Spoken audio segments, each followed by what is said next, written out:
Good morning, everyone. Thanks for joining us. I'm Monica Coleman. It's Saturday, January 27th. Your time is 9:02. Now to our top stories this morning. A deadly shooting investigation continues near the Palisades Tahoe Ski Resort. A state parks officer shot and killed a man with a knife following a chase and carjacking Friday. This morning, the search for a place to house the sexually violent predator in Placer County continues. The Department of State Hospitals is trying to decide where this man, William Stevenson, should live. In other news, the three suspects in the deadly April 2022 K Street shootout were back in court on Friday. Matula Payton.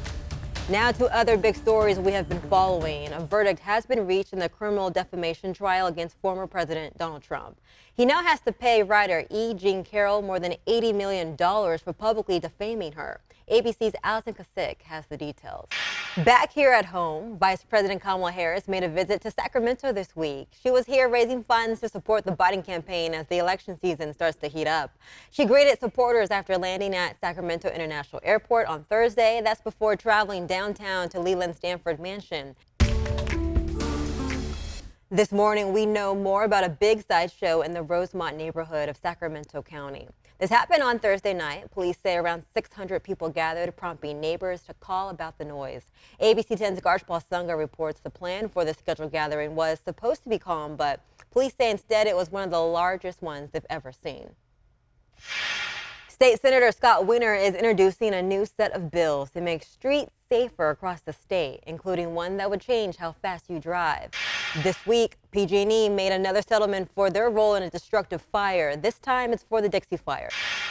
In other news, a South Lake Tahoe mother says her son would still be alive today if medical staff at the El Dorado County Jail gave him his HIV medicine. The family is now suing the county and well past community care. They say the two parties withheld his medication for months. ABC 10's Roxana Elias explains. Pig Bowl 50 is set to happen in just a few hours here in Sacramento. The Law Hogs versus the Fire Dogs. So many great games and players and hard physical contact. ABC 10's Walt Gray started doing the play-by-play in Pig Bowl 15. So he's seen a few plays, the best of them.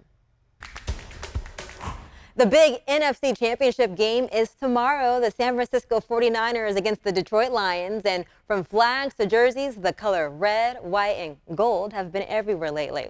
For most fans, it's a big game that decides who goes to the Super Bowl. But as ABC 10's Gabriel Porras explains, it now has a new level of importance for a veteran in Lodi.